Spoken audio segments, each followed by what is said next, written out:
যে এই অভিযোগগুলো একটা কমিটি করে দিয়েছি আমরা, যেখানে একজন হেড থাকবেন, কিন্তু প্রত্যেকটা জেলাতেই যখন কাজগুলো হবে সেখানে জেলা প্রশাসক, একজন শিক্ষার্থী, একজন এলাকাবাসী, তারা ওইটাকে মনিটর করবে।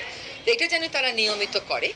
আর প্লাস্টিক, সিঙ্গেল ইউজ প্লাস্টিক যেন কোনো সরকারি অফিসে আর না দেখি।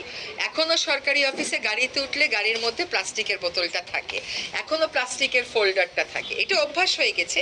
এটা বলে দিলাম যে আমরা এটা আর কোনোভাবেই বরদাস্ত করব না। এটা অবশ্যই তাদেরকে, সরকারি অফিসগুলো সিঙ্গেল ইউজ প্লাস্টিক মুক্ত হবে। ব্যানার, আমার আসলে ব্যানারের দরকার কি? আসলে তো ব্যানার দরকার নেই, কাপড়েরই বলেন, চটেরই বলেন, প্লাস্টিকেরই বলেন, এই অনাবশ্যক বাহুল্যগুলো থেকে ফেরত চলে আসা।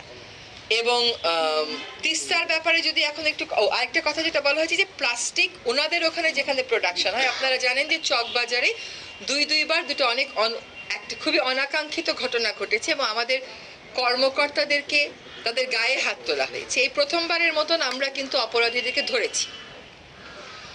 এখন সার্বিক আইন শৃঙ্খলা পরিস্থিতির থেকে তো আর এটাকে আলাদা করে দেখা যাবে না, সেখানে আমাদের একটা চ্যালেঞ্জ আছে। কিন্তু জেলা এলাকাতে কিন্তু সুযোগ আছে উৎপাদনটা বন্ধ করার, এবং হাইওয়ে পুলিশের মাধ্যমে পলিথিন যখন ক্যারি করে করে নিয়ে যাওয়া হয় ওটা বহন করে। এবং আজকে সকল ডিসি বলেছেন যে তার এলাকার নদীগুলো সবগুলোতেই তলদেশে পলিথিন ব্যাগ জমে নদীর নাব্যতা চলে যাচ্ছে।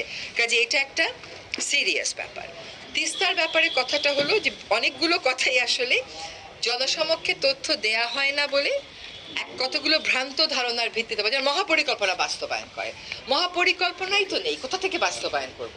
পরিকল্পনাটা তো করতে হবে। একটা পরিকল্পনা জমা দিয়েছিল চাইনিজ গ্রুপ, সেই চাইনিজ গ্রুপের পরিকল্পনাটা চীনা সরকারই ফিজিবল বলে নাই, তারা বলছে এটা ফিজিবল না, এটা টেকসই না। এখন আমরা যেটা করলাম তাদের সাথে আলাপ আলোচনার প্রেক্ষিতে সেই 2016 সালে যে এগ্রিমেন্টটা হয়েছিল তাদের কিন্তু মহাপরিকল্পনা অনেক আগেই দেওয়ার কথা ছিল।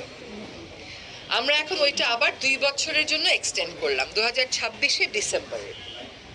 কিন্তু আমরা বললাম যে এই পরিকল্পনায় কি থাকবে কি থাকবে না এটা তিস্তা এলাকার মানুষের মতামত শুনে তারপরে করতে হবে। সেই মতামত শোনার প্রক্রিয়াটা করবে হচ্ছে পানি সম্পদ মন্ত্রণালয় এবং বিডব্লিউডিবি। আর প্রতিটা ওই রকম গণশুনানিতে কর্মশালায় উপস্থিত থাকবে পাওয়ার চায়নার লোকজন, এবং তারা যখন এখন এই মহাপরিকল্পনা রিভাইজ করে দেবে, এই মহাপরিকল্পনা ওটাই যেন তারা এই জনমতের প্রতিফলনটা ঘটায়। আরেকটা হচ্ছে, যদিও তাদেরকে আমরা 2 বছর সময় দিয়েছি, তারা পরিকল্পনা করে দেবে, তারপরে আমার প্ল্যানিং কমিশন ওটা অ্যাপ্রুভ করবে, তারপরে ওটা চায়না সরকারের কাছে যাবে, এটা তো সময় লাগবে। কিন্তু আমরা এখন এমফেসাইজ করছি যে পরিকল্পনাটা যেন তারা অক্টোবর থেকে ডিসেম্বরের মধ্যে আমাদের হাতে জমা দিয়ে দেয়। এই অক্টোবরে